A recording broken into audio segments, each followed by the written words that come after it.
Will, we're live.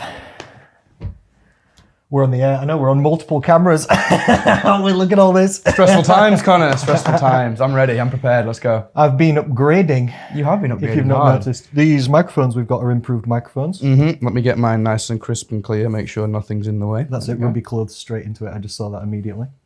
First thing you told me not to do. This podcast is going to be on audio only. It's going to be on Spotify and Google Cast and Apple Podcasts and stuff. Bloody brilliant. And it's also going to be on YouTube now. Cool. That's nice. So that's why we're recording, and we've got cameras. I did wonder what the format would be with doing the stereo app over all of lockdown and whatnot, and the sort of bullshitness that was that. Well, I enjoyed it actually. It was nice to just start like that, but this is better. Yeah, I'm still going to do podcasts online with people who can't make it here, and I'm still going to continue audio only podcasts, but we are going to be coming back every single week, and it's health and fitness news of the week, isn't it? Sounds like you and me. We know everything about everything, right? What? Sorry. We know everything about health and fitness, right?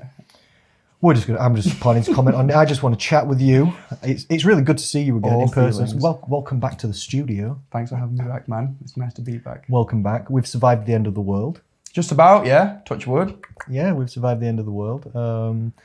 In the UK, it seems to be going well with COVID anyway, doesn't it? In some other countries, they're having a rough time. Yeah, some places aren't doing too well, bless them. But yeah, we seem to have bounced. Fingers crossed. There seems to be a general consensus that this has been the last of it. Question mark. I know, I love how your voice went up there at the end. Last of it? That's when you know someone's confident. Yeah, because you can never be fully sure, can you? But the vaccines are going well. No cases in Sheffield hospital, at least. No cases in Manchester or Leeds or the surrounding immediate areas, I don't think. Hospitalisations, you mean, or what? Yeah. No cases of, Really? of beds being taken up by COVID patients. Really? So it seems to be just getting circulated a bit between those that don't care and the fit and healthy. Interesting. Have you had a vaccine? I have not. You also know? I have. You have? I'm nearly coming up for my second vaccine. See, that'll be the old man in Yes, you're too young and healthy, screw you. You're not high up the list, bro. I'm prioritised. Yeah, this is the problem. You're just invaluable, whereas I'm expendable. So. Well, this is what I'm saying. I didn't want to say it directly, but this is what I'm saying. My previous past medical history of cancer, even though I was 10 years old when I had cancer, bumped me up the list. Crazy stuff, yeah, for sure. That makes sense, actually, yeah. I get so many benefits from it. Are there any fallbacks from that? Yeah. Fallbacks? Well, I can't have children ever. Well, no, but I mean in the medical system and whatnot. What do you mean, sorry? Like that benefit of getting vaccinated early or something, or other things that you have to do yearly, check-ins or anything? I used to have to have yearly checkups all the time until it got to 10 years. Now I think I'm on a 5-yearly checkup with Leeds St James Hospital. That's where I was tret. And I only really have to go because they don't recommend that you get struck off the register or whatever, because if I ever get cancer again, I can get faster treatment and weigh in by being in their hospital, and they're one of the best hospitals for it. So they want to keep you around on the register sort of thing. Yeah, that makes sense. Just in case for later. So I still go once every 5 years, maybe? I can't even remember, it's been that long. They just send me a letter, every now and then. But no, I can't have children, but personally I don't see that as a detriment necessarily. I found out when I was 18, and when you're 18 you don't want children. So I just thought... And it's been normal since then. Yeah, so it's been normal, yeah. So if I was maybe 30 and I was thinking about having children, then suddenly I couldn't, maybe I'd be upset. Different story. Yeah, but I was 18, I thought, all right, I don't want children anyway. You're not even thinking about that when you're 18. I want to skateboard and break both my ankles, please. That's exactly what I did. Good there memory. You go. Good memory. Get jacked and broader than a house. Tick. I've been trying for muscle building, You've been looking good, bro. I saw this gentleman walking around in the gym this morning.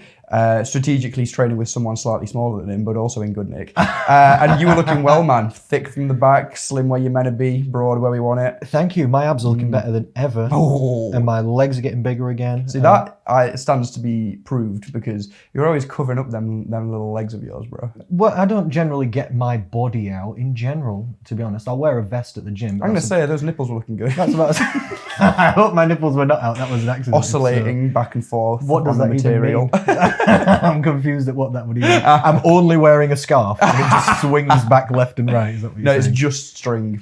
Is what your vest is made out of. Just over the shoulders, down to the waist and then round. Fishnet vest. Yeah, buddy. That's me at the gym. Lightweight, baby. But no, Dan's also looking well as your ex-client. He's put some size on actually, which is nice to see. Yeah, it's back to the gym. I told him actually his arms looked bulkier today. Yeah. I also thought that. But we've been trying. I've especially been training 5 days a week, maybe 6 some weeks. Upper body 3 times, legs twice. Sometimes 3 times, but not often. I've gained 2 kg since going back to the gym, and I'm not any fatter. No, I'm leaner, if anything. Sick. So I've put on some mass. I think most of it's gone back on my thighs. Again, like that was what someone that had quads will have lost in lockdown. Like you can just about find the right balance of intensity and resistance to maintain your upper body, but lower body just checked out in lockdown. Yeah, I've got 20 kg dumbbells here at home. Like, you can do shit. I can do body stuff with that, but for legs it's not that heavy. No, and there's not that many options for good variety at home leg training really. And I also had lower motivation. As well, it was hard enough to keep up with any training really, and leg training is just not the most fun, especially when I can't even do the things that are decent. Yeah. There's only a few fun leg things, and if you can't do them, then game over. Yeah, so I did lose some leg size. I gained some calf size, which is now serving me well. My calves are doing well. Walking around in lockdown doing stuff. Yep, and running. And I also did calf training at home because I just did like single leg calf raises stood on the edge of like a box. Yeah, that's nice. So my feet are not injured. My flexibility is good because I did a lot of stretching. My cardio's in a good position. And now I've just got back to the heavy weightlifting. Yeah, I'd be interested to see where my cardio spat me out now because I worked up to doing a decent length ride. It's about pedal biking. Cycling, Yeah, in lockdown, which was good fun. And again, mainly just because it was a leg activity at least. And now I'm back, I haven't done that once. I'm never going to wake up and want to go and get on a bike rather than lift, especially with work and all the fatigue that comes with that. So I understand. I just haven't hit it again yet, and I'd be interested to see how much it's plummeted since. I used to cycle a lot when I was a lot younger, and I was pretty good on a bike. Like I would do 30 miles pretty fast a few days in a row and not really feel it. And then I remember at one point I took like 6 months off and I was awful. Because it comes very nice and quickly, cycling fitness, but it drops off. Mine had dropped like to, I couldn't even make it up one hill. Yeah. After 6 months off kind of thing, I thought, I'll get back to, I can't even remember why I took time off, I stopped cycling for a period of time, but I did. And then I remember going on my normal route and the first hill I got to, I didn't even make it up. Whereas usually I would just be doing like laps and miles. Yeah, probably when you broke both your ankles maybe. I can't remember, to be honest, I can't remember what time different things happened exactly in my life, but it's a memory that I have. It's nice to see a lot of people building muscle and being back to the gym though. Gyms are quite busy. I've noticed your arms are looking bigger. I told Dave, who works at your gym, Dave Pearson, shout out, that his arms are looking bigger. He's in good shape. Dave is so deceivingly jacked. It annoys me that t-shirts do him no justice because he looks so wicked. Yeah. Sometimes I walk into the back room and he's getting changed and I'm like, dude's just looking lethal. He's shredded, isn't he? So shredded. He's shredded. Huge chest. Yeah. Yeah, he looks great. Yeah, his chest is excellent, I agree. He's just got that slim physique where... built of sinew and testosterone, just so compact and... He's just lean meat and cables. Yeah, and power. Yeah, we love it. And he is quite strong as well, Dave. Strong he's also tall though, isn't he? So he looks tall and slim, but if you actually... look at him, I was thinking you are in excellent shape, sir. Has legitimate reasons to skip leg day as well, so he's all broed out, which is nice. Why? He's got a bad knee or something? Yeah, he's got no cartilage in his right knee and his left knee's not far behind, I don't think. Really? Yeah, I think so. I remember he spoke about knee problems, but I wasn't exactly sure what went on. Gives it a good run for his money, like on the box squats and stuff that don't require quite as much knee flexion. Again, the bro way to train legs. Box squats? Make sure you don't hit depth. No. That's when you get quads, bro. That's dangerous. That doesn't activate the bicep. I'm not a physiotherapist. I don't know whether that's the right thing for Dave to be doing or not, to be honest. I'm a big fan of if it feels good to do it kind of thing. And that makes sense. With a couple of regulatory factors, like if he goes to the sauna the night before, if he tapes it up, if he uses some anti-inflammatory type stuff, and I guess this can extend to other people's problems listening at home. If you can warm up on the day and make squats feel nice, then that's fine, isn't it? I remember back when I was benching a lot, which I don't really do much anymore. I developed a tricep tendinopathy at some point, like sort of deep on the tendon there. And I found that I could temporarily fix it by rolling my elbow, like you would foam roll a quad or something, but locally foam rolling my elbow on a lacrosse ball on the bench in between sets. This is all very specific. So That's weird and hilarious. specific, I know. But what I found that did was it relieved the pain for the set, but then like the last rep of the set, the pain would come back, and then I'd fix it again for the next set. And it just meant that you can, so if you can find things like that. Duct taping your body there, I don't even know. But it means you can still train because it's not hurting you. And then with time, that also, that temporary, because temporary fixes usually become long-term fixes if you do them for long enough. It's the consistency that makes it a long-term fix generally. That makes sense. And just the immediateness that makes it a short-term fix, if that makes sense, yeah. Did it get better for you? It healed up? Yeah, all good, all gravy. I'm not benching anymore, but that's because we're piss weak at bench. That's another issue. I'm quite weak at bench. So weak at bench, bro. What is it? It's written in the stars or something. Like we'll be weak at bench forever. I've just got skinny white man syndrome. I think that's all it is. I think Could be. It's just what I'm afflicted by birth. It's just and choice because abs. Not a bad choice. But choice. Yeah, I do try and be slim on purpose. Yeah. That's also true. I'm not trying to be as strong as possible. Well, this wasn't but I've also to tried, be an excuse little segment. But bench is actually the most affected by body weight. Yeah, correlated with body weight, yeah. Supposedly anyway. Yeah. So yeah, it makes sense to assume that the lighter you are, the less weight you'll shift relative to your other lifts, at least. Yeah, well, I'm 72 kg and I can do... I can definitely do 80 for 12. I don't know if I'd be able to do 85 for 10. No, that's powerful, bro. I'm not sure. That's real powerful. It's not. It's the weakest bench of all time. It's 80 kg. That is...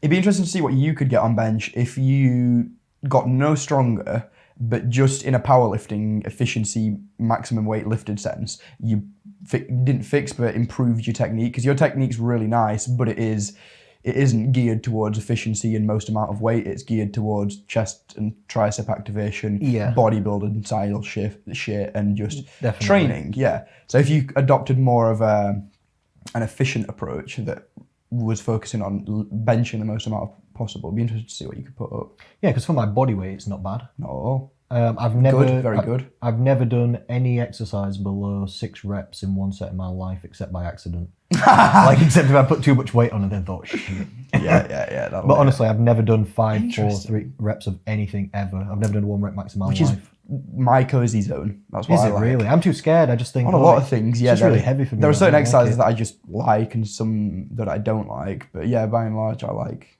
that stuff. Really? Yeah. I think generally guys that if you're not lifting that much weight to do 10 reps, then it needs to look like there's a bit more on the bar. So I guess I'm lifting less, right? Guess I'm doing less reps. I'm not even sure. But training is going well for you. I'm enjoying it. I've got no injuries. I feel good. I'm eating healthy. My protein intake's really high. Yeah, I'm enjoying training. I'm finding it very fatiguing. Trying to build muscle. It's literally... It makes sense. It's causing me a lot of fatigue, like 5 or 6 days a week, especially leg days. Like if I do legs in the morning, it takes me like 2 hours to do the full session, and it makes me extremely tired for the rest of the day. Like I'd be good if I have a nap later. It's a good idea. And if I do it in the evening at like 5 p.m. after a full day working, I've not got huge energy to get through the session that hardcore. And then, which makes sense, at least just here and now. You said you've lost a bit of fat. That's literally an energy deficit. Makes sense, doesn't it? Yeah, the point you're at in your training career as well is just a bit brutal. Like you've probably got, of the 100% of available gains that Conor Rhodes has on his physique, you've probably used 85% of them at this point. Will. I'm sorry to tell you. I hope not. Time to start jumping on the juice, bro. I hope not.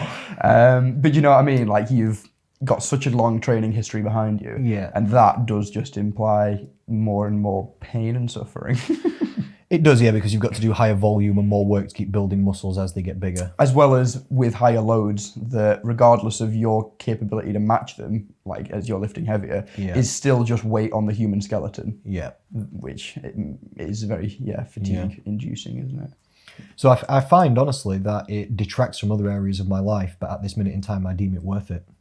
Like I could do more work and have more energy to do other things and have more time in the week if I didn't do all the training. So I don't need to do it, but I'm just enjoying it at the minute, and it's going well. And I'm trying to do a little bit of muscle building, and it's actually working. And see, that surprises me that you're not quite as geared towards your strength training, because I find that's where the fun is. In when you actually, because that's, would I be wrong in saying one of maybe the first times ever that you've, by the sounds of it, enjoyed training? Because you historically dislike training or just do it as a means to... All right, well, maybe I'm not... Well... Or am I thinking too literally into what you're saying? I think I'm just not being careful enough with my words, because earlier I made a video and I posted it on my Facebook page saying that I was walking back from the gym and I was feeling energized. And then one of my clients said to me later, because I had a quick video catch up with her, "Oh, did you have a good time at the gym?" I said, "Not really." No. I like being there with Dan, who's he's coming on the podcast on Thursday. Excellent. Excellent. Nice. We can also invite guests down now for this News of the Week podcast. And sit them on the hippo. No, I've got more chairs coming. There's going to be another chair there and another chair down there. Crazy talk. And then I'll have to figure out what to do with the Cameras, yeah. Yeah, but I've got now enough microphones and cameras to have 4 people on at the same time. And a pretty consistent setup to just make it all work. That's nice. And still... Yeah, it'll be easily enough room. No footstool. Yeah. Oh, no, sorry. You're not even wearing slippers. I've told you you shouldn't have your socks on camera. Well, I told you to supply me with slippers. Oh, your feet are actually not on the camera. Incorrect. No, don't do this. If you keep them down, your feet are actually not on the camera, which is nice. If you supplied the guest with slippers, then no one... We've actually got the guest slippers upstairs. We just forgot them before starting the show. Which camera do I look at to give this face?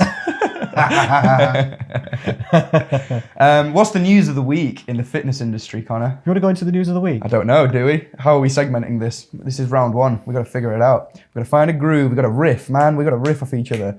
What you got? Give me something good. I didn't really come with a plan. That wasn't good. I have...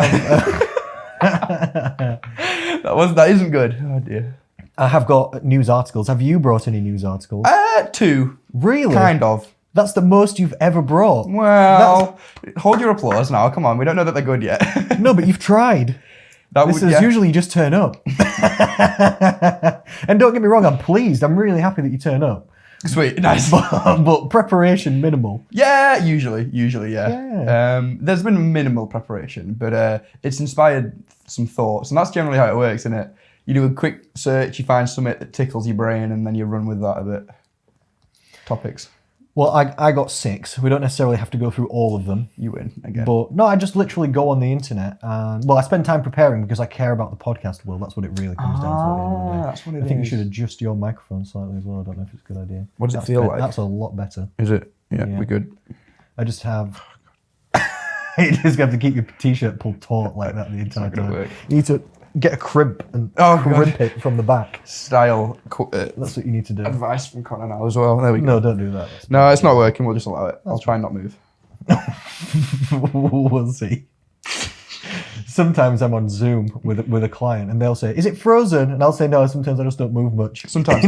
I'm just sat there. They're like, "Is it frozen?" I'm like, "No, I'm just listening." Yeah, you've not really got many features. Like, once you're not emoting, there isn't much about Connor that can particularly just... It's pretty... What do you mean I don't have many features? What does like, that I don't mean? Because like my hair can move and stuff. What because does that even you've just mean? got beard attached. You kind of look like, yeah, okay, this would be...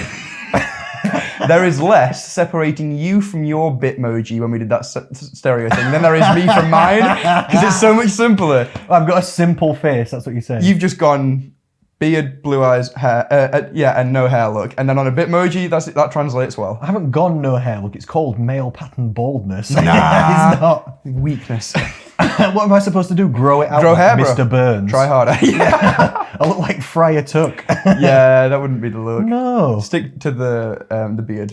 That's it. That'll keep it tidy. I've consulted your mother at the beauty clinic about getting the sides of my hair lasered off once. I remember. But I didn't go through with it. It was going to take too many sessions for too long. That's a plug for my mother's business, the laser clinic on Abbeydale Road. It's actually great. My clients, independently of me, I've never mentioned anything about this, have recommended it to other people in my actual group. I've seen it pop up. Cool. People say, no, if you want beauty treatments, go to this place. It's great. And it is. Yeah, she has had quite a pretty wide reach over Sheffield, which is quite nice, people-wise. It's an excellent business, though. Because she's been going since she was like 18 in Sheffield. And so has built, in different locations. That makes sense. Yeah, in different locations and with different pseudonyms and levels of success and spread. But yeah, under the same kind of ethos since she was like 18, which is pretty mad, isn't it? Yeah, so good network connections Yeah, over like a long like period of time. Yeah, that makes sense. People always mention that she hires really friendly people. Yes, I could think back and notice that as well from being around. People them, always seem pleased that the people who work there are really nice. And your mum's really nice, isn't she? She's got like a bubbly personality or something, I'd say. Like very friendly. Yeah, approachable, sure. Oh, definitely. Definitely. Approaching, I should say. She's going to come to you and say hi, probably. I remember when we did a health and fitness conference. Yeah. For your mother. Yes, you remember? I do. At that place, My Father's Heart. Yeah. Very nice, yeah. I was there the other week, actually, weird. What, at the actual showroom or just like going past it? Yeah, My Father's Heart, yeah. Oh, really? Why? Bumbling around. It's a kitchen display place. Yeah. Looking at kitchens. Is that what you were doing? I was. Very nice. Yeah, interesting. How much is it costing for a kitchen over there? It's like... The news of the week says about 20 grand. No, I have no idea, actually. It wasn't me I was shopping for. Oh, really? Okay. No, I was just there with a mate, bumbling around with them. It's very expensive. I mean, it's fancy. Oh, yeah, you can go hard on kitchens. You can spend a lot on a kitchen. Yeah. I remember being shocked at like how high you can go on a kitchen if you want to. how hard you can go. Yeah. Yeah. Yeah, lots of shit like that, though. People, yeah. Mm-hmm. Like, it is usually a 20 to 30 grand type job. Like, people set aside that kind of money for, like, a mad nice kitchen. It is a good time, though. It is a good time. Yeah, and to go back to your other question, I didn't really come with a plan for the podcast. I was just glad that you're here. I'm glad to get the new setup going. I'm glad to get the new microphones going. This isn't the first one with the new setup? Yeah. Oh. That's why I was late starting, because it took me longer than expected to get all the cameras set up and get all the wires in and set everything up. We get all the microphones going and the recording and check it all works. And this is not my job or flipping expertise area at all. I'm a nutritionist, literally, not a flipping producer. True. It is your passion, so here we are. You know, you've got to get to the people somehow. People want haven't you? So we either hire a producer, and I don't know, or we just set it up. So I thought, fine, yeah, I'll just set it up. Bro, this setup's so nice. It's so professional and proper. Well, I've been working on it for... Makes sense, doesn't it? Yeah. A long time, really. I mean, you specifically got this apartment so you could use this for this. Yep, that's exactly right. Yep. I started first making videos literally sat at my kitchen table. Just with one of those little... I remember. Yeah, I remember. I did at least a year at my kitchen table. Back in your old place? Yeah, I did like a year in my living room. Uh-huh. It took me at least 3 or 4 years to get like an actual dedicated space like this, which is just permanently set up. And now, only now, we're getting onto like really good level equipment. Yeah, and it does show.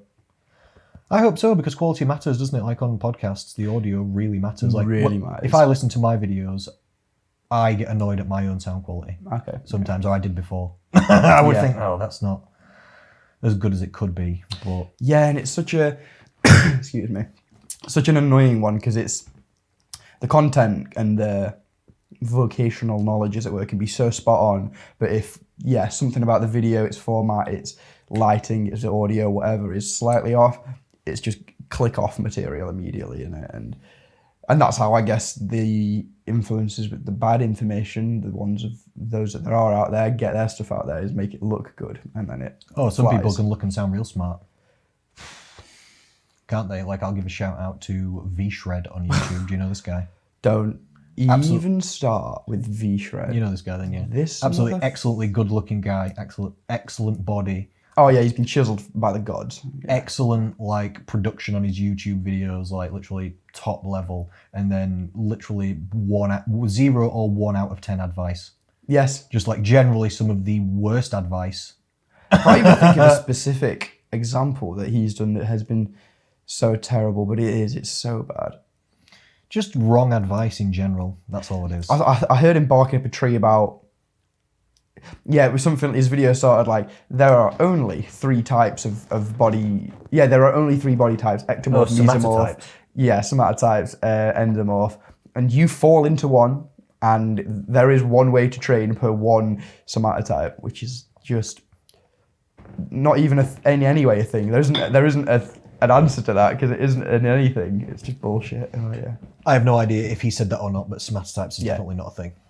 No. Oh yeah. Also, that as a construct is loose at best. Yeah, there's no like 3 categories that people just fit into. That's not a real thing.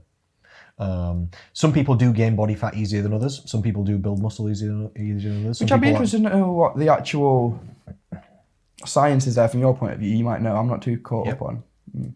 That's actually coming up in one of the News of the Week segments. It literally is. It's about a new gene. Well, it's not new, but new science on a gene, and the gene discoveries are constantly happening. And it's an obesity propensity gene. Like people who have this gene type variant are more overweight on average than other people. The one blew up in the media maybe like 2 years ago called the FTO gene. Have you heard of this? Another obesity gene where if you scan people's sort of genetics in whatever way that they do that. If you scan genetics. I'm not entirely sure. Just get on my genetic machine here Looking and at just do a good old genomes and stuff. scan. I've had mine done on the 23andMe. You still got them all? You haven't nicked none? Any knowns? Yeah, it said 3.5 were missing. Oh, that's too many. A lot of things make a lot of sense there from then on about why I am the way that I am. Well, you are the way you are. Yeah. Some parts missing. Missing a chromosome or something. But there are different genes, and some people have propensities to be hungrier. Some people have propensities to have higher desire for food. Some people get full faster. Some people have faster digestive systems, so they don't stay as full for long. Some people digest food better than others. Some people have higher desire and natural tendencies towards exercise and movement, and some people don't. Some people are naturally more sedentary than other people. Literally every variant. Some people are taller, that makes your metabolism faster. Some people are shorter, that makes it tougher. And so how much, all these sort of practical hormone effects, levels. how much do you read into that in a way that you, because obviously, say you're coaching someone through fat loss in your group, whatever, we know that it's all just energy in, energy out. It's all about energy balance in general. But if there is a sliding, because again, the argument that you've always got is it, like, say take polycystic ovaries or something syndrome, like it doesn't matter whatever the metabolism is, whatever the issue is that put you in a position that makes it harder to lose fat, it's still just an energy balance type thing. How much do you think that could be swayed by someone's genetic predisposition or something? Generally agreed upon 50-50. Interesting. Generally agreed upon in science, obesity is 50% genetics, 50% environment. Not everybody agrees, but some level of that. Some people are like, 60-40, this, that, the other. Okay, yeah. But fiddy, like, agreed it's upon both. that it is both. It's definitely both, yeah. But I guess that still brings us to the natural conclusion that it doesn't really fucking matter. It still spits you out at the same outcome, which is that being leaner is healthier, and there is only one way to get there, really. Do you know what I mean? Yes, it doesn't change the tools that you've got available or the means, the method. Yeah, no, it doesn't necessarily change the means or the method. You're exactly right. It can make it harder for some people. Some people, like every single thing that you could think could be a variable, it's different on people. Like, I can't dunk a basketball because I'm not 6'4". Which is lame, by the way. You should try a lot harder. Well, yeah, I've never tried ever because I just know it's not in my cards. Some people have got perfect bodies made for running. Some people have got those Olympic weightlifting, just like proportions, just born into it kind of thing. Yeah. Some people have got faster or higher metabolisms, or not by crazy amounts, but some people do. There's variation in everything. Any single thing that you can possibly think of, there's some people that have... Actually, an interesting caveat, just of my own example, I'd be interested to know which kind of natural disposition I was wired towards in terms of with like muscle bellies and general muscle gain, because I have always been astounded at my ability to get stronger without putting on size. Like, and also for the amount of time I've been training now, you would have expected me to be a lot bigger, musclier than I am, but it just hasn't seemed to come, if that makes sense. Like the strength has kind of progressively increased, but just size doesn't tend to stick with my frame very well or something. Yeah. Some people are definitely proportionately stronger versus size than other people. Some people are bigger proportionately than stronger. There's general correlations, but it's definitely true. That would come down to like I would also say though, I'm just making this up, that this is from knowing you throughout time, that most of your training has been geared towards strength and not muscle building. It has always been about half-half, I'd argue, but with an emphasis on strength for sure. As in, from the point of view of I prioritise a session around strength, and then it tailors off towards the end with all your bodybuilding type intensities. And strength and muscle building are definitely correlated. Of course. But if you were doing muscle building workouts the entire time, like doing 12 to 15 reps rather than like 3 to 5 sometimes like you do, your overall volume across your life would have been a lot higher, and then probably you would have maybe slightly less strength, but maybe slightly more muscle. But it could also be a genetic thing as well. Maybe, but I'd still actually argue no. All right. I was just making it up. Literally. Oh, no, yeah, no. Just a thought. Like, I'd say the best situation for muscle growth is a combination of things like tensile stimulus, which you only get from heavy loads. That's definitely true. Yeah, i.e. low rep ranges. And then also like metabolic stimuluses that you'll find in a much higher rep range under much lighter loads and different intensities. And that's usually... But lactic acid burn and metabolite build up, etc. Shit that hurts. Yep. Yeah. Leg extension for 20 reps type shit. Beautiful. Yeah, agreed. Yeah, and science definitely doesn't know about all the different genes, and they can't scan everything and say you're exactly like this. We just know general correlations. Like if you scan people's genetic code, people that have this variation, they seem to be more overweight on average, and people that have this variation seem to get cancer more. This variation seem to get male pattern baldness. This variation seem to get this. So we've got some of them that are like labeled, but it's very complicated, and there's just so many, isn't there? But for fat loss, generally agreed upon 50-50. It's 50% how you're born, how much you love food, how much you think about food, how much you care about movement, how easy you find movement. Some people get diabetes really fast. Okay. I was listening to that, hearing that slightly wrong then. So not 50% genetically as in chemically what's in the body, genetically as in what you might be mentally wired towards. That's also somewhat that is genetic. That's also somewhat chemical in the body though as well, isn't it? Because it's all interesting. It's all hormones. It's all we're all chemicals really. So it depends which way you're thinking about it. At what point does a thought process stop becoming something you've decided and is just your natural disposition? And I always wonder that as well, like how people fall on natural, say, politics or something, like how, what gets them there. Obviously there'll be mainly an element of nurture through how you I was going to say this is now the nature-nurture argument. Yeah, mainly an element of nurture, I'd say, but there'd be definitely some things that, well, I'll take, again, interesting example, me and my twin brother, who have obviously had very, very similar upbringings and genetics, are complete chalk and cheese when it comes to a lot of philosophical debates, just naturally. Interesting. Very interesting, because that's probably something that we have landed on as opposed to being taught. Does that make sense? And I'd be interested to wonder where that is with most people. I would have no idea. I think it's probably, again, maybe, I don't know, maybe it's 50-50, maybe it's 60-40, 70-30, but it's definitely a bit of both. People are definitely born with different tendencies. Just like anything is really, like if you get a load of puppies in a litter, some of them will be more energetic, some of them will be friendlier, some of them will be more solo, some of them will be more aggressive, won't they? And then this is how different dog breeds have come around, because they pick the aggressive ones and keep breeding those with other aggressive ones, and it makes more aggressive ones. Yes, you breed these fluffy ones with these fluffy ones, it makes more fluffy ones, doesn't it? Yeah. People are the same, we're all different. And it's a good thing, because then if something happens that affects one gene type or variation, then it could wipe out the entire like race. Like that happens to ants sometimes. Like if something that a certain way. Yeah, because the ants are like, they're not like clones, but if they're in a certain type, they're all very similar. And if one type of ant can't deal with one change of the environment, the entire species can die. Or an illness or something. But like if something happens where it's really bad to be tall for some reason, let's say on Earth, I don't know what could, or really bad to be short, then it's not good. But it's just the Swedes. At least we've got different sized people. You know, if height became an issue, or if, I don't know, say the world changes and hunter-gatherer, we go back to like hunter-gatherer times or something. Some people will be stronger and better at those things, where we've got some people that are smarter and better at these other things, and that's a good thing. It's how variation occurs and how the species survives as well, that people are different, including with metabolisms as well. Like if you're shorter, you've got a lower metabolism just due to being a smaller human. This is bad in an obesogenic environment like we've got, the modern Western world. But if it was a famine, all the people that have got the fastest metabolisms and are tallest, they'll die first, for example. So then it depends what's going on in your environment also, whether your genetics are an advantage or not. True. Yeah, depends what situations you're in. And then I guess that's how you mold to your skills, as it were. And that's a good idea in life, isn't it? Understand what your natural tendencies are and what your preferences might be from nurture, and then try and go somewhere towards that.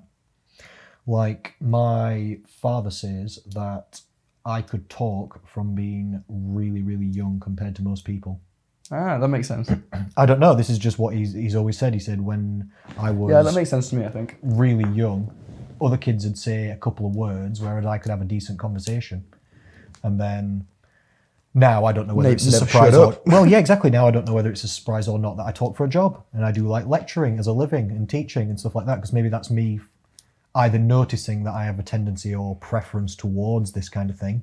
Yeah, true, actually. I can remember my brother, bless him, was lost until he was maybe about 17 of wondering what to do there and then, like career path-wise and whatnot. And he ended up choosing hairdressing, and he's now one of the best barbers knocking about, I'd argue. But I remember him cutting his hair when he was like maybe 11 and doing a pretty decent job for the first time that someone had cut their own hair, which was a short back and sides, like fade.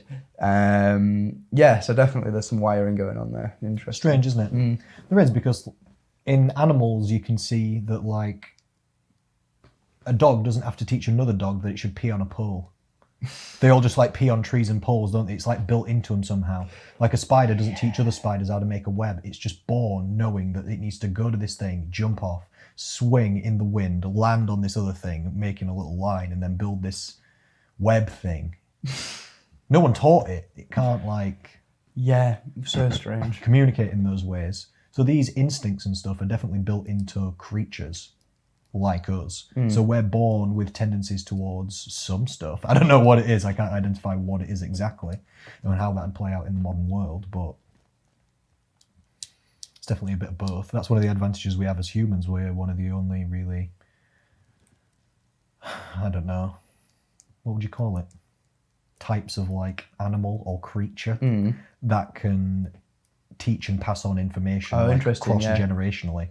I guess because we've managed to condense our articulation into actual words and things that... And then ascribed a meaning to these words and we write them down, and then we've got books written by people that are dead and we can remember what they thought. People than us. Yeah. Some of the best books in the world on this bookshelf written by some people that are not even alive, and like the Stoics and stuff like that. Gets knocked down throughout the years, yeah. Yeah, and we can learn from them. This is why Isaac Newton said, "If I have seen further, it is by standing on the shoulders of giants." He was saying about his own work that he didn't think he was that great because it took all these physicists and whoever before him to get him to that point. Yeah, they spent their entire lifetimes working out all these calculations. He just read them in books and then he figured out the next thing.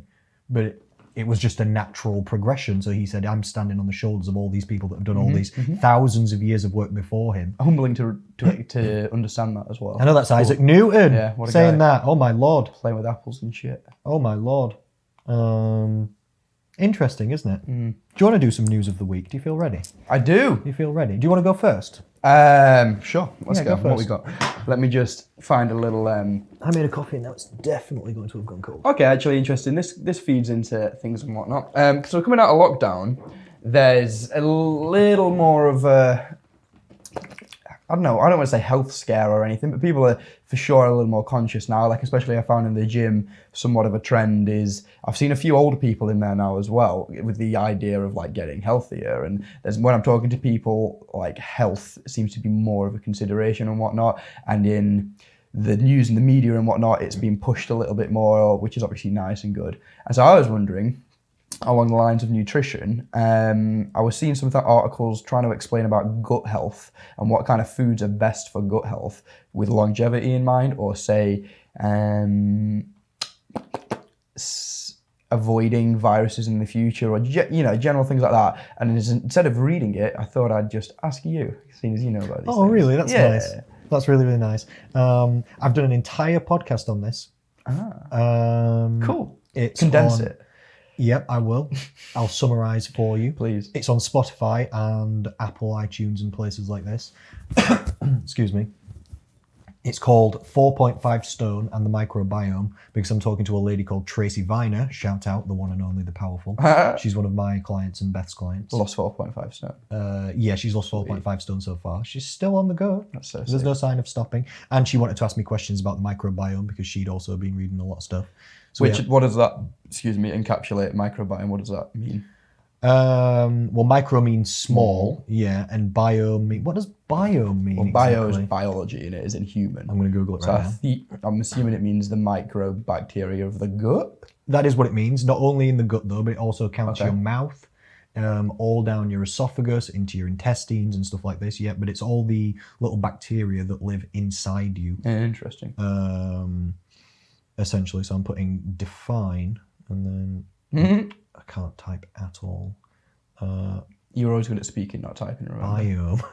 Biome. Biome, it says noun. No, is it a home? Does biome mean home? It means a large, naturally occurring community of flora and fauna occupying a major habitat, e.g. forest or tundra, or inside you. I know some of those words. Flora is plants, fauna is animals. A large, naturally occurring community of animals and plants occupying a major habitat. So it's the small... Switches out the synonyms for the stupid boy. That's nice, cheers. It's the... You're like, no, the Will version. It's the naturally occurring plants and animals inside you, I guess. Interesting. Okay. So, yeah, the article and the news was about the thinking about being conscious of eating those kind of foods. So, what are we looking at? What do we need? What's good for gut health and the microbiome, essentially. And is there any specificity towards like viruses and things like that? Yeah, there definitely is. Okay. The microbiome is probably one of the next frontiers of health, let's say. It's on the discovery line right now. We're finding out loads more about it all the time. Most of it is still unknown. We still don't know what most of the types of bacteria are. We still don't know what most of them do at all. We don't really know which ones are that good and which ones are that bad or why. We know it has a lot Out of what we find in the gut or the body, I guess. Yep. Yeah, okay. Yeah, it's a lot still to be discovered. We know it has massive impacts on a lot of unknown things, and we don't really know why. Like, it is directly interacting with the immune system. This is why you're saying about viruses and stuff like this. It's directly, literally, linked to the immune system. It's linked to a hormone system. Because I think it's something like 70% of all like the dopamine in your body is stored inside the guts, and the serotonin stored. One of them's 70%. Yeah, I knew that. 30% serotonin or dopamine stored. Serotonin, I think, is 70. I'm forgetting my exact facts right now, but anyway, your happiness hormones and your endorphins are not created in the guts, but they're stored in the guts, and the guts uses them as transmitters to communicate. And you've got lots of different forms of nervous systems in your body. Like there's the central nervous system, CNS, the one that goes from the brain outwards, but then there's one that goes from the guts upwards called the enteric nervous system. Oh, wow, okay. Yeah, and there's equal amount of information seemingly going up from the guts to the brain, feeding back about what's going on, as there is from the brain going outwards. No way, enteric Nervous system, yeah. Interesting. If you just like Google it, it comes up with Wiki, and it's like quite interesting. It's pretty good. And it's the guts just feeding back to the brain about what's going on and what's got inside you. Just like, we're not happy, he's eating like a dickhead again. And whether you've got nutrition, and your guts are using your happiness hormones. So then now is it any wonder why it's eat shit, feel shit, eat good, feel good? No, it's not, because it's directly impacting your actual happiness hormones as your guts uses them. Because it's something I always know, but like especially say with teaching clients or something, it's helpful to know the actual facts behind it. Yeah. Like it's always easier to learn or to teach as well when you can give the why kind of thing. Yeah, and that's nice. Yeah. In terms of actual foods and stuff like this, one of the best correlations, as always, did we ever think we were going to get through a podcast or video with me without mentioning calories? Okay, good. Well, what did you think I was going to say? There's another thing you do with that's like a 5. Oh, yeah, there is. We'll not talk about it. I can't remember what it is. The advice that shall not be. Oh, if you can't remember, then we're good. Anyway, bring it back up again. The advice that cannot be mentioned. No, it's calories. Having a calorie intake that's too high in general is negative for the microbiome. Interesting. Yeah, so losing weight and eating the correct portions of food and stuff like this. And why is that? So say it was foods that are interesting. Say it was foods that are wired towards a healthy microbiome and that you should be including into your diet, but it was just a sheer calorie surplus of them by 1,000 a day or something. What's happening there? Confusion. It'd be different with different people, I would suspect. Okay. And when you say foods that are geared towards the microbiome, there's lots of different things that are geared towards helping the microbiome. Like fiber's very good. Yeah. We know this. Fiber's excellent for your microbiome. We actually get about 10% of the energy that gets into our actual cells and is used by our body comes from the microbiome digesting fiber and then giving us, it turns fiber into fatty acids and then those get in and give us energy. So that's actually a good thing for the microbiome. But proteins are also good for the microbiome. Some fats are also good for the microbiome. So it's a healthy, balanced diet. Too much food in general just puts too much stress on the guts. Okay, yeah. And if you have an unbalanced diet, that's not good for the microbiome. If it's very like sugar and carb heavy and processed food and low fiber and lower protein and loads of fats, but it's all saturated fat and it's way too much. Because to get to too many calories, other things have to be going wrong really, most of the time. Like not moving as much as well. Exercise is also positive for the microbiome, definitely. Okay. Stress is negative for the microbiome. There's loads of things. Really what the podcast comes down to in a summary is there's not really any special recommendations or foods that you should eat. Probiotics are mediumly good while you take them. Some people do show like, if you go on holiday and stuff and you might get, what's it called? I've forgotten, where people get upset stomachs just when they're in different countries. For example, from eating different foods and drinking different water and stuff like this. Yeah.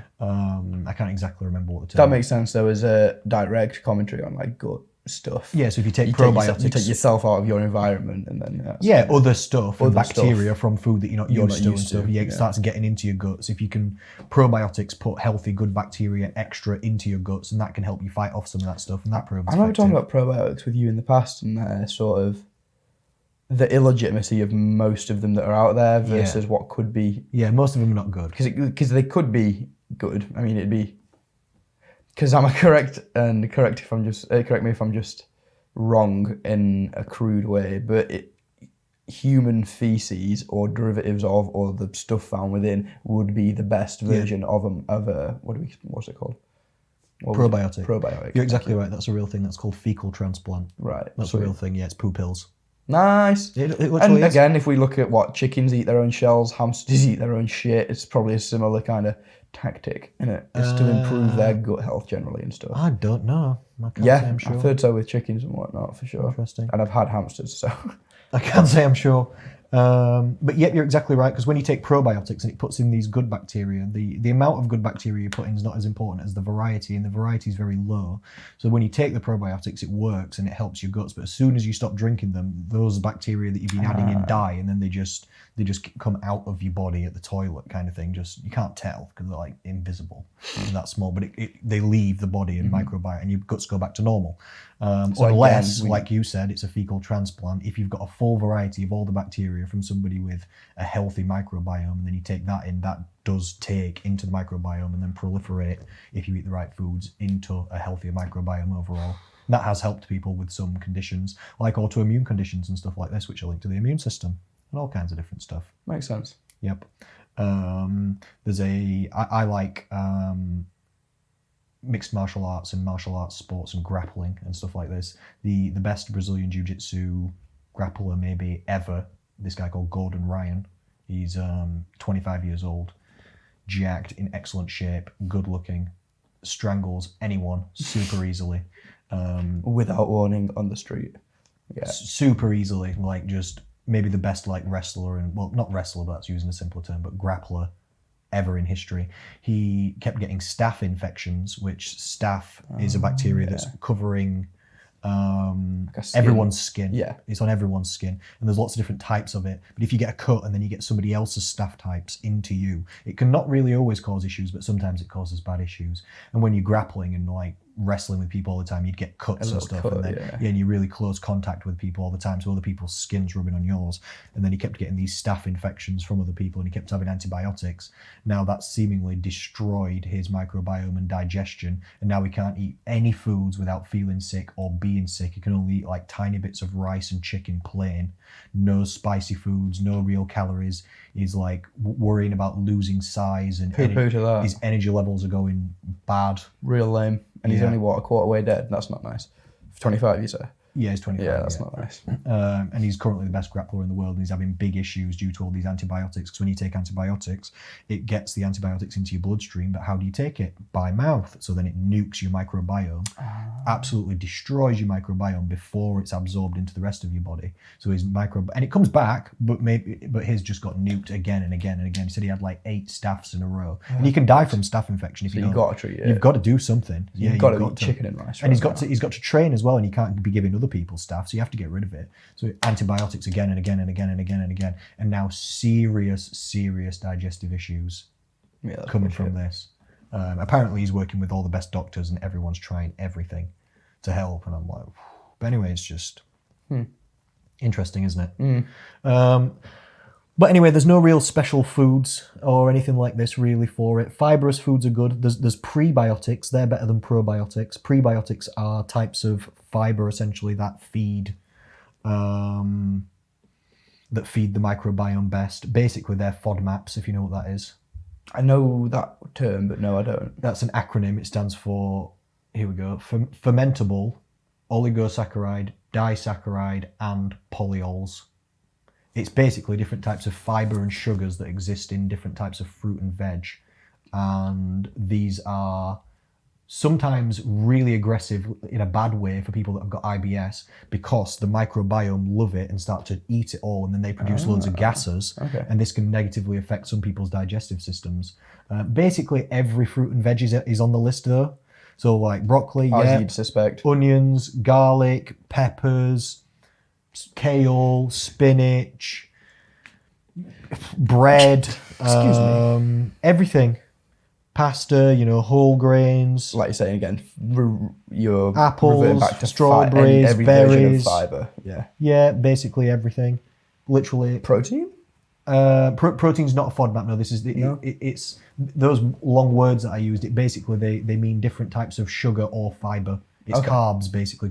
Fiber is also that's carbs. what we're looking at. So it's different types of carbs that feed the microbiome, basically. But it's just fruit and veg. Yeah. It's just fruit and veg. And yeah, proteins are also good. Higher protein diets are good for microbiome. There's loads of studies about that. For different reasons. For different reasons, yeah. The bacteria use it in different ways and it causes different enzymes to kick off in the body and stuff like this. So what we're talking, protein, fruit and veg, bread, some carbs. The same shit we've always been talking about. It's healthy, balanced diet. Low calories, high fiber, people's high calorie protein. intake's too high. This is correlated with worse microbiomes, whether it's causal or not. It's nice that there's always some consistency between all the good thing. Like, so people get surprised, they're like, it reverts back to the same answer they had for another question about how to be healthier in general. And they're like, oh, weird. It's the same thing. Do you know what I mean? Yep, you're exactly right. My nutrition qualifications were pretty easy, to be honest, because the answers are always the same. Yeah. Like, how do you help someone with polycystic ovary syndrome? It's like high protein's good, exercise is good, you could eat less calories, you could eat less carbs, you could be a good BMI. And maybe keep a slightly closer eye on all of it than if you didn't have polycystic ovaries. And that's probably the best advice you can give. Yeah, because you've got a metabolic issue going on. Yeah, maybe even that. But what's the advice if you've got type 2 diabetes? Identical. What's the advice if you've got heart disease? Identical. High cholesterol? Identical. And it's funny because for the sake of narrative or whatever it might be, your brain tries to think of something new. Like even as you ask me then, I'm like, but no, it's just the same. Like it's pretty. There's you've got to keep minor yourself rooted in, and I'd say there's less things that are different, but just more things that have more requirements, if that makes sense. But usually those parameters, it starts there, and then there's a few other ones at the end. Yeah, and some of the extra bits and bobs can be minutiae and different between each one of them. But it's largely that if you the same even big removed, rocks. You'd be like, all right, well, you're still fine. Yeah, exactly. Yeah, interesting. Me and Beth did a podcast just audio only for Spotify, and Apple, etc., about the differences between men and women training, about male versus female training. Oh, okay. Like, how would you train a male person or a male body versus a female? And we also talked about how we train together and how we adapt the sessions so that it fits both of us with different training ages and genders and strengths and stuff like this. Yeah. And one of the conclusions of the podcast was that between training men and women, there's more similarities than differences. You don't do much difference. There's a few differences in terms of like priority and preference. But they mainly come down to priority and preference. Yeah, and just whatever the very person... rarely ever mechanics. But or you train biology. the full body, same rep ranges, It's same not biology, exercises. it's not mechanics, it's you want big arms and she wants a fatter ass. If you want to stereotype broadly, yes. Very broadly though, like that encompasses everyone. I also want a fat ass though. So. Yeah, but priorities, you want bigger arms. I also want bigger arms. Yeah, but again, you got these baggy joggers on, you can skate by on the skinny ass for a while. Honestly, I'm equal at the minute in terms of how much I want to grow my arms and bum muscles. Really? I'm deadly equal. See, glutes has never been a one for me. My ass has always been fat. I was just going to say that you already have a popping booty. Yeah, you literally already have dem glutes. You have great buttocks already, William. Thank you, sir. Yes, I've got skinny white man ass. You got calves though. So I've got decent I'll calves. trade you. Yeah, I've got decent calves.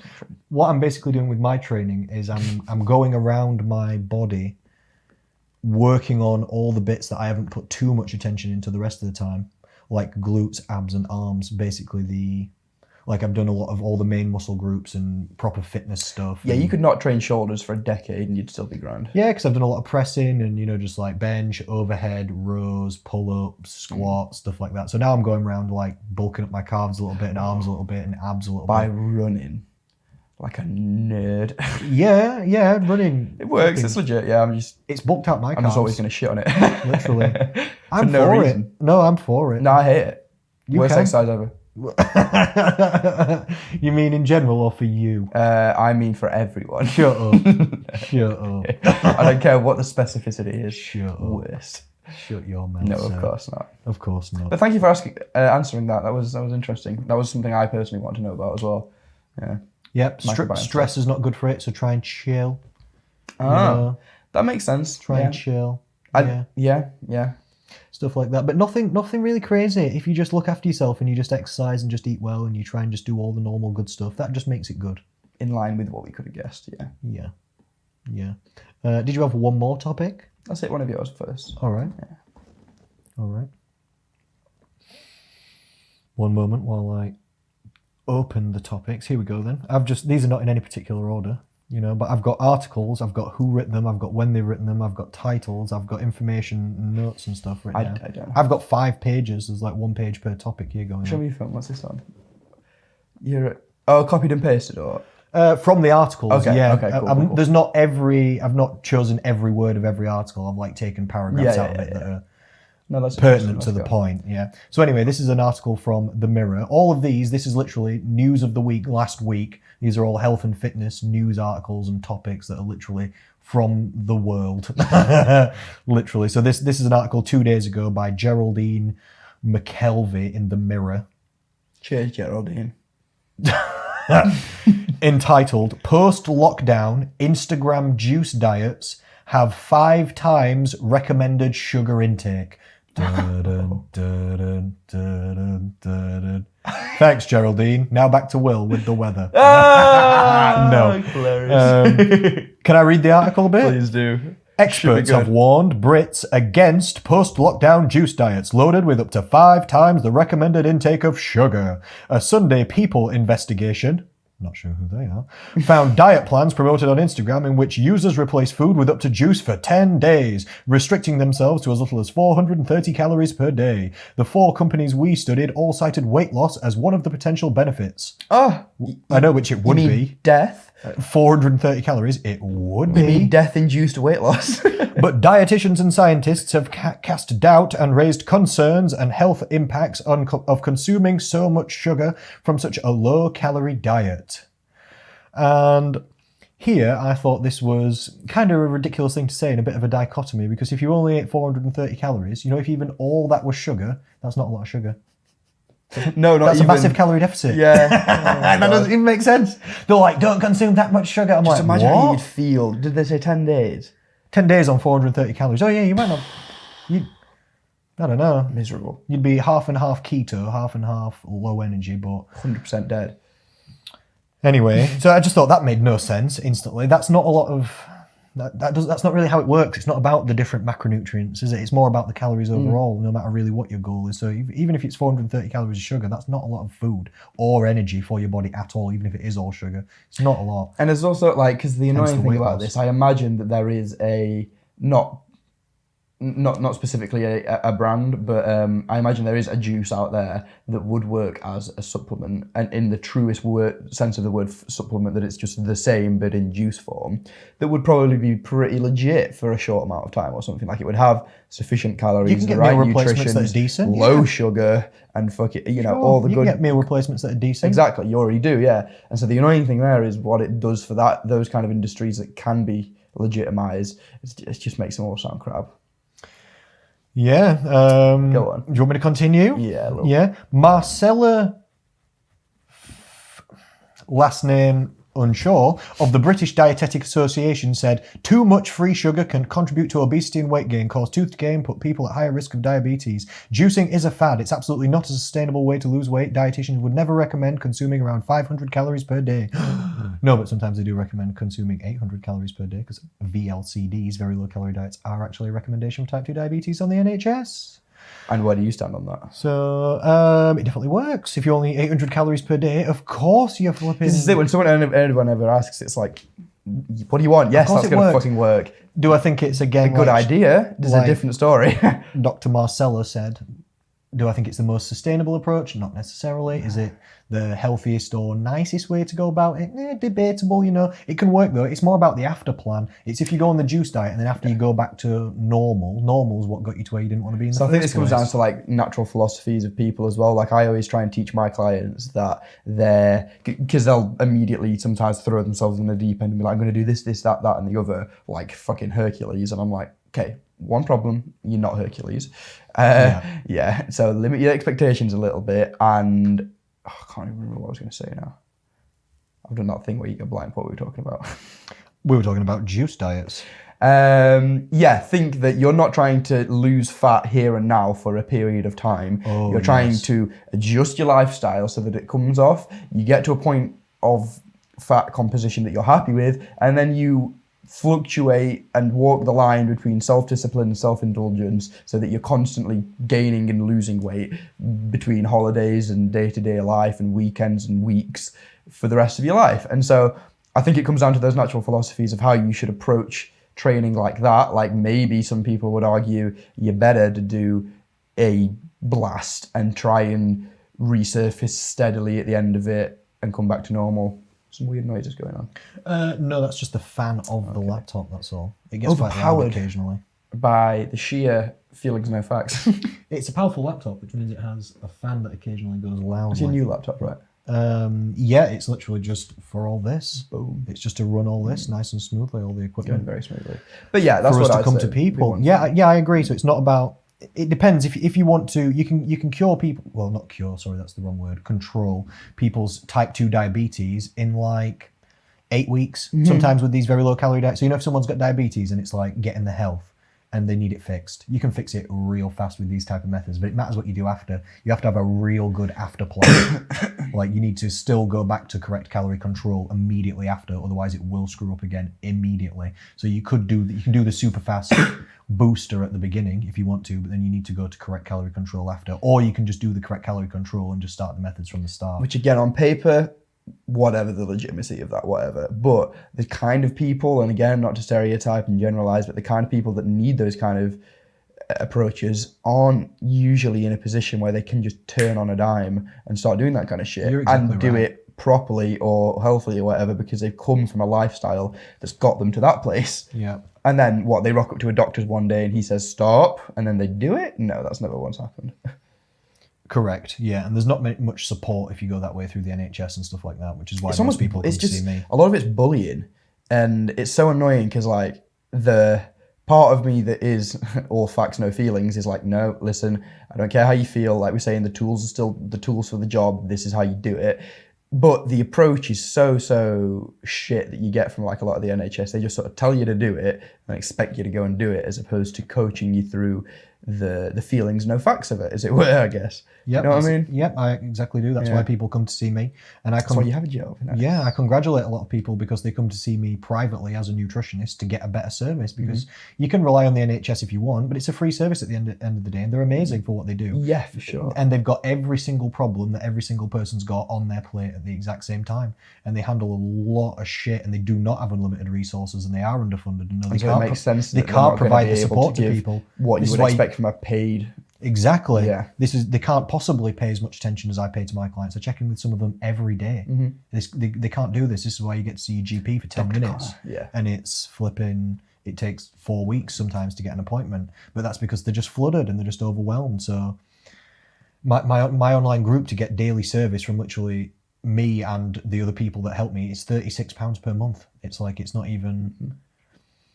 You can't even get a massage for an hour for flipping 36 quid. And I'm glad that you do spend that much on drinks. Yeah, I'm glad that you do rationalise it like that so that people can see because I find it annoys me when people see something like your service or mine for that purpose and like, oh, but it's so expensive. I was like, no, it isn't. If you actually like rack up what it is equivalent to, it isn't. It's just a priority thing, isn't it? Yeah, it depends how much people value different things in their life, I guess. It depends how expensive they personally think things are versus how much they value it, and maybe how much they understand what they're actually going to get from it, because maybe they don't understand what they're even going to get. Like a lot of people don't understand how good my program can actually be. They don't understand what good support is actually like, because their only experiences are like Slimming World, Weight Watchers and Cambridge. So the Slimming World person's not qualified. They're not. No, they're not. They're not. They're representatives. They're not qualified nutritionists. You can't ask them questions and expect them to know the answer. It's like going to your Avon rep and asking them questions about your skin like they're a dermatologist. As opposed to just someone selling a product. Yeah, they're just someone. Yeah, they just have the book, follow the book. I'll weigh you in. That's what. But that's why it's 20 quid. You pay for what you get. That's why it's 20 quid. 20 quid a month. Yeah, for Slimming World. But that's why. And I'm not ragging on it too much because they help a lot of people and it works for people sometimes. But for 16 more quid, that's what I'm saying. You can go from 0% success to 100, and you can go from barely any support to literally daily professional world class support. Exactly for 16 quid a month extra. It depends which way you look at it, doesn't it? But yeah, I'd just like to point out that for people who, if their body weight and stuff like this is really impacting their health in some way, or their food is negatively, it's not like breaking the bank. You don't have to change the world to end up changing your life. You don't have to. It's not even going to change your life to change your life. We only have to change a few little things to change your life. You know what I mean? It's not that expensive. It's not as hard as people think. It's not going to even be like what they think. They're used to such a poor service. It's the same with personal training. You'll know this. Most personal trainers are diabolically awful. Yes. They're absolutely diabolical. 90% of all personal trainers or more are awful. And people, they come to better personal trainers and they can be shocked at how good the support can actually be and what results they can get and how much value they can actually get from the service, because they're just used to really poor service and they've never experienced better. They don't know how good it can actually be. And some people are shocked. The bane of my existence. Yeah, they think they're just going to join a Slimming World club or similar, like a different kind if they come to me, but I just charge more because why? It's not even slightly the same game that I'm playing as them. No. Anyway, I think that's enough of that article. Do you think? I'm gonna put. It was bullshit from get-go, so we established that. Yeah. There's more, but I think I just wanted to make the points. I just thought it was funny that they were just like ragging on juice diets a little bit, and then there's further down the article, there's more different quotes from different people just crying about how it's too much sugar, but really it's not a lot of sugar because it's only flipping 430 calories per day. It's a massive deficit, hence the weight loss. So it doesn't matter where the energy comes from, the total energy consumed is way more important. So it's like, I don't know, they're just nitpicking. It's just that same thing of just barking up the wrong tree. It's like, it's just a nonsensical question, What you got there? What's next? You want to go on to the next piece? If you've got it. News of the week. Yeah, where's the theme tune that? You might like this one. I've got this is a really good one. I like this, and I'm going to ask you a question you might have never been asked before, but I'm not sure. Okay. Are you ready? This is a Men's Health article. This is by Barry, Bari, Glassman. The trans community lacks good nutrition advice is the title of the article. And this person's basically saying that the trans community, transgendered people, have no specific nutritional information for them. And there aren't many, if any, which I will say is true, because I don't think I've seen a lot of nutritional studies. I don't think I've ever seen one on transgendered people ever. According to this person, there are a few, but I've never really, none have ever come to light to me for any specific reasons. Really. So before I go into the article, I wanted to ask you, if you had a transgendered client, I feel like we already answered this question earlier, but how would you train them in the gym? Identically to everyone else. They're a fucking human being before they are a male or a female, let alone whatever cis male, female, or wherever you are on female. the... Yeah, that you're a human. Is it a spectrum? Is it? I don't know. I'm not sure. But having said that, I guess it would start to depend on. The first question I'd ask is what hormone treatment had taken place or something, or if they were. That is what it says in the article. That is. And then after that, I'd just. For the time being, I'd have to hang my coat up and go away and do some research. But even then, off the top of my head, I'd assume that there'd be nothing different I'd be doing either way. Have you tested any of your other clients' hormonal profiles or Me personally? Yeah, No. Ever before? Oh, no. No, exactly. Other than my client with polycystic I don't either. ovaries, yeah. So, I'll just give you a quick read of this article. But I just thought I'd give the nutrition advice. If this person thinks that there's no nutrition advice for trans, I'll do it. For the transgender community. I've just asked you about the training. Normal training, do you think? Yeah, I've given all the advice you need for training. Normal training, do you think? Full body, compound lifts? Yeah. I don't know, 3 to 20 reps somewhere would be nice. I think it depends. Couple of training sessions per week. Mainly on whether they want bigger arms or bigger ass. What if it's Preference. Both? What if it's both? Then you're just doing good training where you're splitting everything equally. Correct training where you're not training arms 5 times a week and ass once. That's the most hilarious thing. What? Go on. The article reads, I'm not going to read the entire thing, but when I began my transition in 2019, I was frustrated with the limited research and information on proper nutrition and psychological wellness. Psychological wellness could be a very important point. Different thing. Different question. Specifically for the transgender community. My own medical practitioners, while completely knowledgeable and supportive, could not begin to address nutrition. Also true. Doctors and stuff are not trained in nutrition. Like, I can't tell you what to do with your hormone replacement therapy or any of your medication or your prescriptions or anything like this. And they can't really tell you what's best with your food. The person says I've started doing my own research, couldn't really find any proper articles or stuff like this.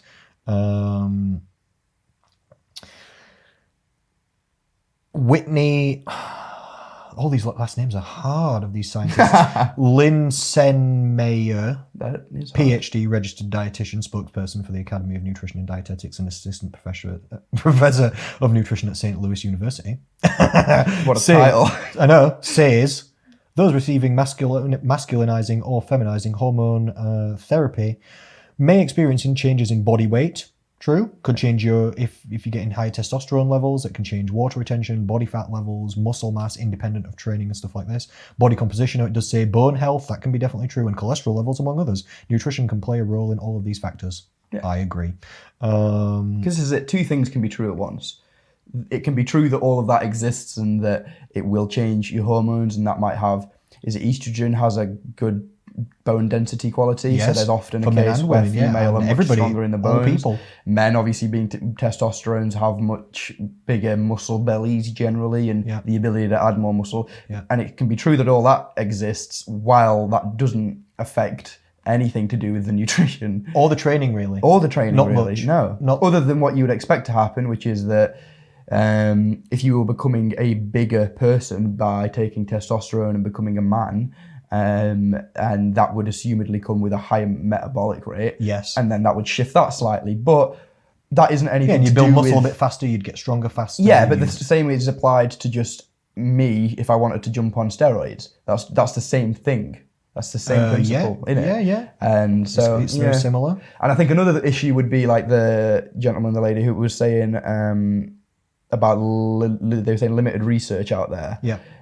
I put that down to practicality more than anything else. How many trans people are there going forward to do fucking studies and things like this on nutrition when, like we know, it isn't different. There are nutrition studies endless out there already, belt and brace out the window that we know the answers to. I'd say it's more of an issue of practicality more than anything else. And I think it's also because, like you said, it's not that different between males, females, or anybody in between or anywhere on any level of gender or sex or whatever it is. The singularity that correlates us all, that sits so much higher than everything else, is that we're human. Yeah, that's whether you're a man, a woman, in between, whether you like men and women or in between, or if I put a chimpanzee on a training program, it'd be very, very similar to what I do, and that's a different species. We're staying within the same species and talking about someone that's just decided to be trans, or sorry, I shouldn't say decided, has naturally found that that's their path of life. They're still a human. That was my point as well. That was my point. I just thought it's same practices and principles. If you want to be healthy, it's the 6 steps to slim. For everyone. If you want to stay healthy, it's the same podcast, same answers every week. We'll be back next week with the same answers, folks. Different questions, the same answers. Keep your calories appropriate for your body weight and movement levels. Eat some protein. Try and do this your week exercises. On News of the and Health of the Week. 2 + 2 is still 4. God damn it! All right. All right, moving the fuck on. Do you think so? I think so. I just thought it was nice. It's a nice article. That's interesting. That is funny. And I'll put my 2 cents in. Same. Do the 6 steps to slim. Come join us. We're ready for it. Yeah. Next one or another one? Yeah. I'm going to put all the links to these articles as well in the descriptions of wherever you might be listening to or viewing this, just in case for whatever reason you want to go read these articles. That's cool.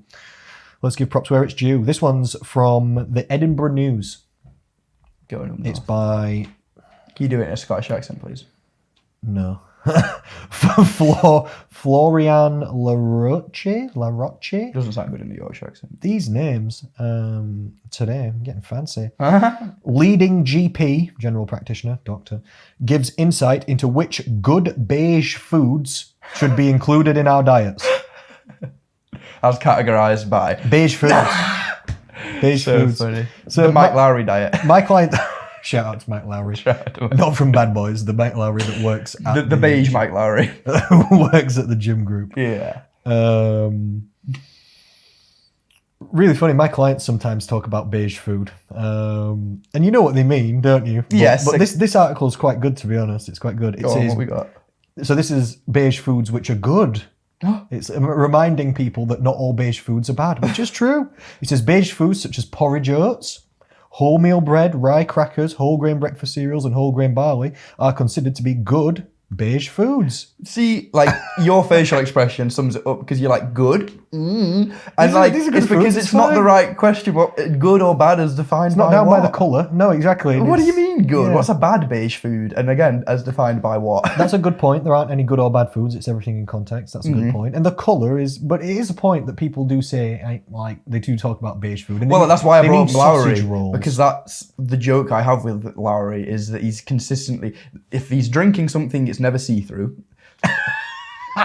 There's always some kind of luminosity to it. Yeah. Some kind of colour, some kind of flubber situation. When you're in a gym as well, some of the colours of people's mystery liquids are absolutely hilarious. Well, you're Doctor Strange mixing your potions and your wizardry and crap to try and get bigger. Just lift a weight, bro, and eat a green. Right, is there more to this? A little bit, yeah. It says, this comes from after a study of 2,000 adults found that 23% assume beige food is unhealthy, despite whole grains being a good source of dietary fibre. UK government guidelines advise adults should have 30 grams of fibre, it says. Currently we only eat around 20 grams of fibre. 30 grams of beige? 30 grams is not a lot either. Almost 3/4 of people state they could identify a whole grain, yet 63% are unaware of the nutritional benefits of eating whole grains. So 63% of people don't know why it's good to eat whole grains. Okay, interesting. So I just thought I'll do it. Me again. I'll chip in. I'll tell you a thing or two. I'll talk. And there's a really funny bit. Turns out I do that at the end of this as well. Benefits of eating whole grains: it's fiber, like we were talking about. Microbiome. It's back to your digestion. There's two main types of fiber. There's fiber that speeds up your digestion, and fiber that slows down your digestion. There's about 35 different types of fiber within those two categories. Interesting.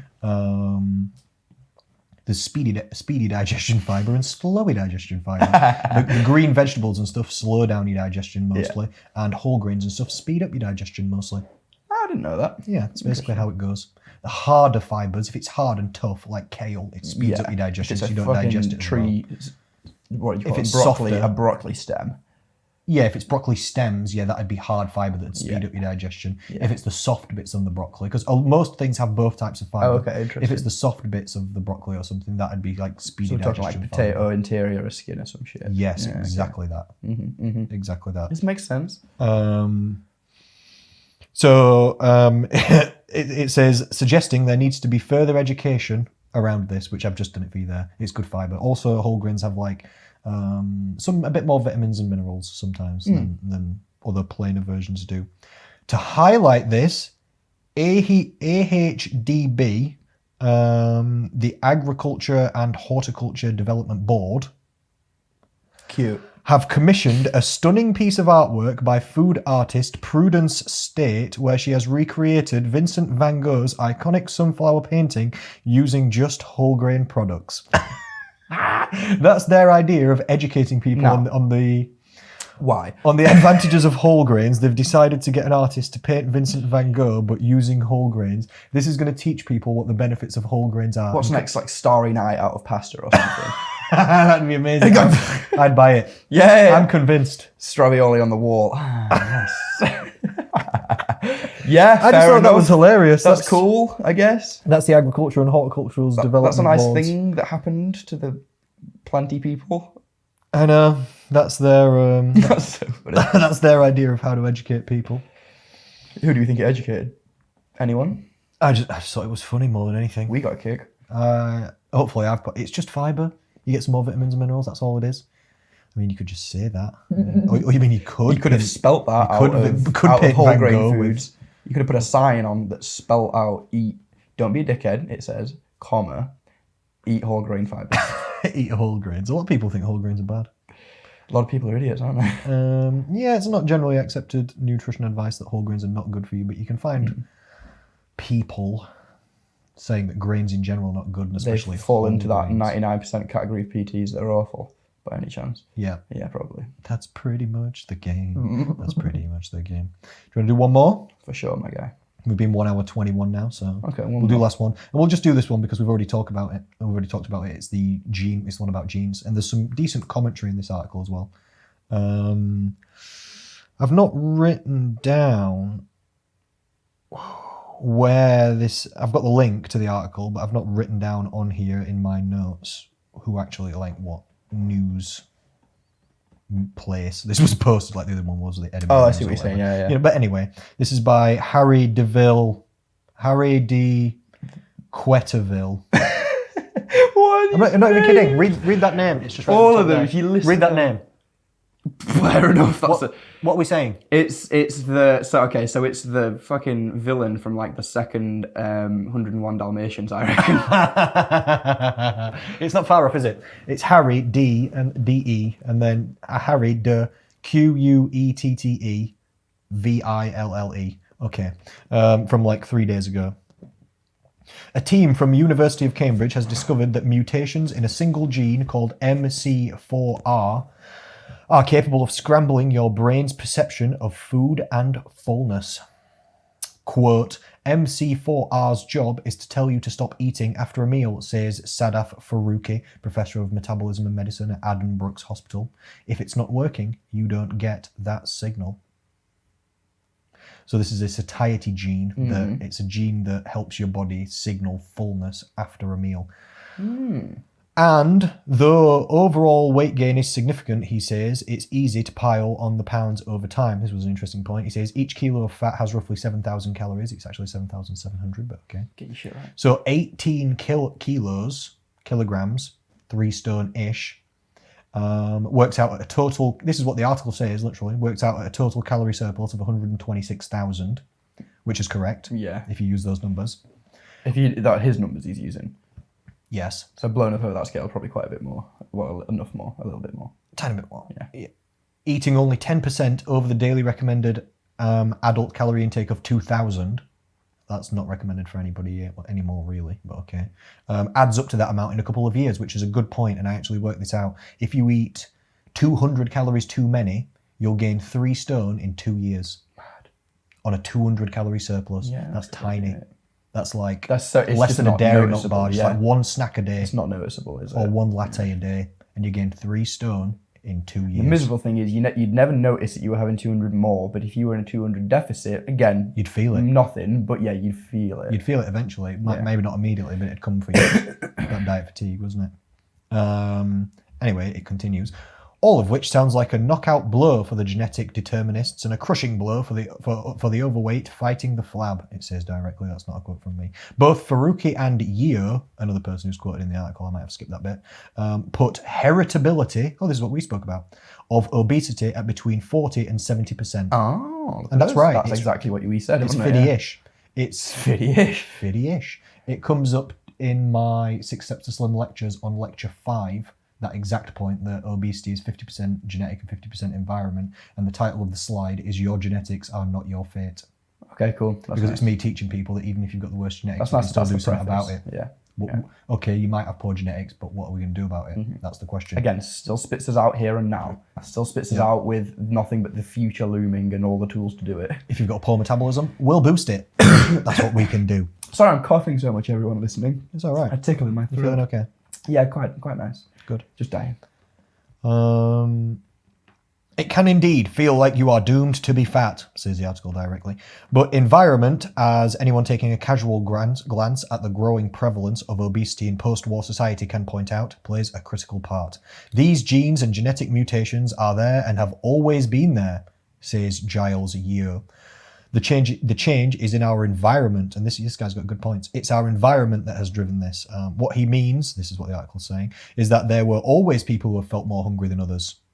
True, like I said, there's loads of different variants, and everybody's different in every single way, really.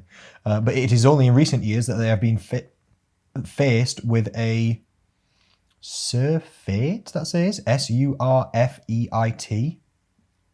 Is that? I-T, what? S-U-R, sir, F-E-I-T.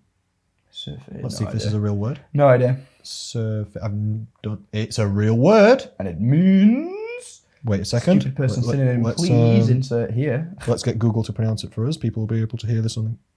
Surfeit. Surfeit. Okay, let's do that one more time. Surfeit. Thank you, Google. Surfeit. And it means an excessive amount of something. All right, fine. So yeah, surplus. We'll go with it. Giles Yeo. You and your words, you Mr. Man. You Mr. Yeo. They have been faced with a surfeit of cheap, sugary, high-starch, high-calorie foods on which to gorge, it says. It says directly, staring into an empty fridge, even all the time, doesn't make you fat. That's nice. Bit blunt, but okay. I mean, it's true. But I see what he's getting at. He's saying 1920, a century ago or something, we just didn't have the means to facilitate the people that were hungry. It's at least a point. I guess the way of looking at it is that was more like prehab, in that we were stopping people from gaining weight initially, purely out of necessity, because they couldn't, because there wasn't enough materials around to be eaten and such. Whereas now we're doing more like rehab, whereby all of these things are around. You can get any fruit at any time of the year, and you can get any food wherever you want in as much quantity as you want. And now we're on the rehab gain, where we're after the fact, and you've got to bring people back the other way. Yeah, that's exactly the game, sir. That's again why we have a job. And I teach people about the food environment all the time. The more junk food you've got in the house, the more junk food you're going to eat. That's literally the way it's going to go. If your environment's more conducive to obesity, it's like healthy homes make healthy people. Anyway, that's one of some of the things that I say. Other factors, it says staring into an empty fridge even all the time doesn't make you fat. Other factors do though. Age for one, he says, and he's got a great point here because I thought, what? But then he's right. He says age is inextricably linked to weight gain. True. That's not because older people have slower metabolisms. Not true. It's a practical effect. Exactly. It's not because older people just gain body fat from anywhere. Number one, it's you've had more time to eat more. You've been alive more time and had more chances to overeat than people who are younger than you. That's number one, most important point. Number two, he's got it. Age is inextricably linked to weight gain, says Yo. Why? Question mark. Lifestyle for one. He's correct. We sit on our backsides more and don't reduce the food we eat. That's what he says. That's true. That's why elderly people are more overweight, because you've had more time to be more overweight and to gain more weight, essentially. But also it gets harder to move more as you get older. Yeah, and as an interesting parallel, we all, in a roundabout way, got old in that sense for this lockdown, because we just went from whatever your day-to-day life was to, nope, sit at home now, please, for those of us that had to lock down and such. And then, yeah, if you don't, you'll have found it at home as well. If you didn't address your calories and you just started sitting down all day, you got fatter as well. Same thing. Yep. I did for the first start of lockdown, yeah. Did I tell you the title of this article? No. It's How to Tell If You Have a Faulty Appetite Gene. Okay. It's how to tell. And how to tell. And I thought, no. How do you tell? No. Well, we're getting to the point now anyway. Above all, says Faruqi, what is required is more genetic testing. That's true. And I thought, fair point. You can't tell if you have genetic flipping things going on if you don't get a genetic test. Yeah. I thought that I'm glad they didn't put like, oh, I don't know, these. If you feel hungry past 9 p.m. Yeah, exactly. Something just ridiculous. Good example there. So that people could know if they have the mutation and respond. Good. He says home kits like 23andMe are not targeted to do that. True. And he says, while the latest research seems to condemn many of us to a weighty fate, the truth is that many more of us are kept skinny by the very same gene. He says the overactive MC4R can protect you and give you a 50% reduction in risk of obesity and diabetes. Apparently, only 0.3% of people have this mutation, seemingly as studied so far, for negative repercussions from this gene. 6% benefit from being in the positive bracket, where you feel good and full from food quite nicely. Okay, yeah, appropriately. So yeah, only in one way, because there's also hormonal differences and there's way more genes playing into it. That this is one, and then there's psychological. Who gives a fuck what level of hunger I am? I want to eat. There's nature and nurture, both which is overridingly the biggest factor, I'd say. So it's just a point, isn't it? It's just a point. And I also went on mc4r.org.uk, as this gene seems to have its own website for some reason. I'm not sure exactly who. Powerful gene. I'm not sure who runs that website, to be honest, but it had slightly different statistics. Maybe they're biased because it's a website about that, but it said MC4R deficiency. Sorry, that's my phone.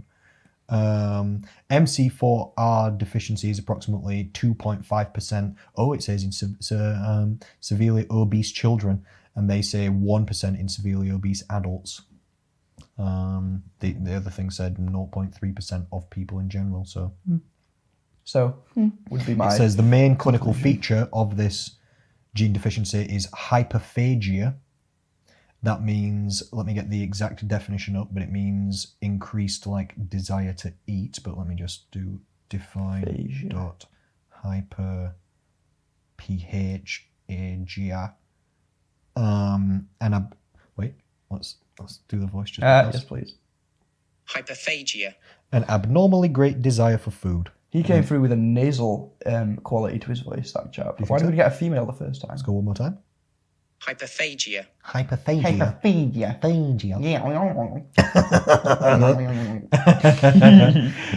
He sounded like his glasses are taped together in the middle. It sounded like he went and pushed them onto his nose. And he walks exclusively on his toes and his heels never touch the floor. Yeah, it's an abnormally desire for food. Sorry. Okay. See, this is what we're meaning about that. Some people just want more food than other people. But again, does that fall down to a genetic component, a natural component? All of it. Yeah. Way more genes than just this. This is just one tiny little bit. It's one tiny little piece of the puzzle. It's just interesting. It's just showing the complexity of all of it. And interesting is the word, because it's not particularly applicable in any way. Not really. Or in any way useful. But yeah. Yeah, not really. Like if I have clients who are hungrier than other people, literally. And I always say this example, but my little brother, for example, doesn't really like food, doesn't really think about food, he doesn't really like many different foods, he doesn't really like eating food. stuff like that. It's unusual. Not a big to be thing that. for him. Yeah. No, it's unusual. Most people are not that way. I'm not that way. I love food. I love eating food. I think about food all the time. I made it my job. I love desserts, pizza, burgers, all this kind of stuff. He's just not like that. That's just like his genetics. You know, kind of. It's just the way he is, kind of thing. It's not. Most people are not like that, but some people are a bit like that, and some people are also hungrier than others. I have clients who are really hungry. They love food. Think about it all the time. Do you know what we do? We just employ more anti-hunger tactics. Some people who don't have this gene and they don't get so hungry, maybe we only employ 1 or 2 anti-hunger tactics. I've got literally like 10 anti-hunger tactics and tools people can use to reduce hunger in their life. So what you're talking, like not having crap in the house, maybe something like intermittent fasting. So Environment could be meal. one. Meal frequency and timing could be other 2. Yeah, Shit, increasing protein intake, increasing fiber. Yeah, not reducing calories too much or reducing calories more. Sometimes not reducing calories enough increases hunger. Loads of things. Literally, doing exercise so that you can actually eat more, so that you're not on super low calories. This, that, the other thing. Loads. There's like 10 tools we can do for anti-hunger. These things all make sense. Yeah, some people are hungrier than others. Maybe some people need 3 or 4 of those tools employing so that they're not very hungry. You know, some people maybe only need 1 or 2. That's the game. It's work with what you've got, do what you can do. And it'll be the same shit next week. It'll be the same answers next week, ladies. Hell yeah, people. News of the week. It'll be the same bullshit, ethereal, who knows, it depends, man, you know, next week. It's called contextual, bro. It'll be that as well. Tune in. Do you think that's it, Will? I think this has been so much fun. Podcast, 1 hour, 35 minutes. That's the standard podcast time. It seems to have gone well. It says it's still recording. The microphone seems to be turned on. We've had enough. I can see the little green lines going up and down. Yeah, we've had enough instances in the past of podcasts not recording. You'll not have seen the behind the scenes of a lot of the stuff. We've screwed up some podcasts. It's been my fault almost every single time. It's been both of our affliction though, so cheers for that. I remember one time we did a podcast 3 times. I know, it was awful. One day, I remember we did a podcast 3 times in one day because the first twice the recording screwed up. I remember how hungry I was at the end of that. It was eating me, bro. Oh, that was deathly. Yeah. Nothing, because it's not just a repeat, it's trying to get the same points and at the same level of articulation. Enthusiasm. Yeah, like this 3rd time round, game over. But this went well. Assuming we don't just pause it now and find out that it went poorly. In which case, you'll hear from us in a minute. If people are hearing this, then it must have worked. If not, they're not going to hear any of this conversation anyway, are they? It must have gone well. Very true. Thanks for coming. Thanks for having. No, I really appreciate it. It's nice to speak to you. It's nice to see you again. It's nice to talk to you. Likewise. We're going to be getting more chairs in. I'm going to be switching around the camera angles. We're going to get other people in. I've asked Dave if he'll come down and join us on News of the Week. Yeah, I think the general format will be, we'll just chat for like half an hour 45, and then we'll do a couple of news articles for half an hour 45. Just topics like this. I like just that a lot. Go back and forth about different things, say what we think.